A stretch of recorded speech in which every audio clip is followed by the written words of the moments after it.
Bonjour à tous et bienvenue dans cette nouvelle édition de Passe l'Info. Je vous remercie de nous suivre de plus en plus nombreux chaque semaine.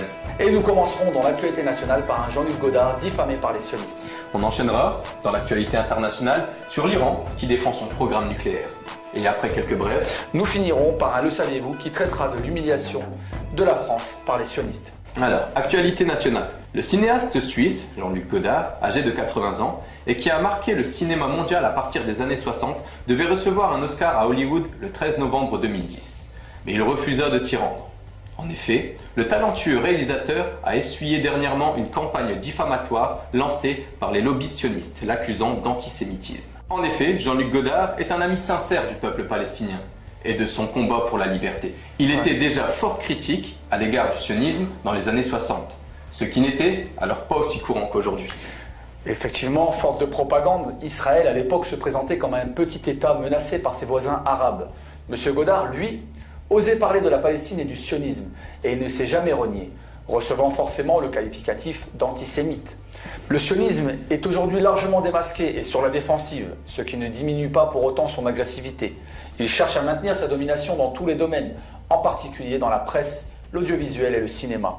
C'est ainsi qu'il accuse d'antisémitisme quiconque s'oppose à lui, surtout s'ils sont talentueux et connus du monde entier, comme les Jean-Luc Godard. Le réalisateur et cinéaste n'est pas le seul cas de cet abus des lobbies sionistes. Le CSA a été saisi dernièrement contre Nicolas Bedos, qui aurait soi-disant tenu des propos quelque peu antisémites lors de sa chronique télévisée.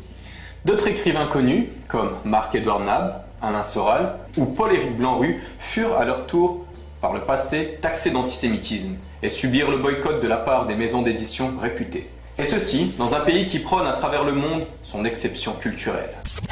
Passons à l'actualité internationale. L'Iran crie victoire. Le 8 décembre 2010, à Genève, l'Iran a crié victoire après le premier round de ses discussions nucléaires avec le groupe 5+1, qui sont les 5 membres permanents du Conseil de sécurité de l'ONU, les États-Unis, la Russie, la Chine, la France et la Grande-Bretagne, plus l'Allemagne. Les grandes puissances se sont pliées aux conditions de Téhéran pour la poursuite de discussions sur le dossier nucléaire. C'est ce qu'a affirmé ce mercredi Saïd Jalili, négociateur iranien, lors de cette rencontre dont les résultats ont été salués par la presse iranienne.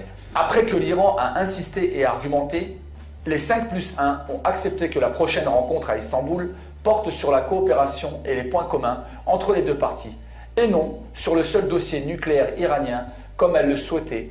Dans ce contexte, le président Mahmoud Ahmadinejad a réaffirmé mercredi devant les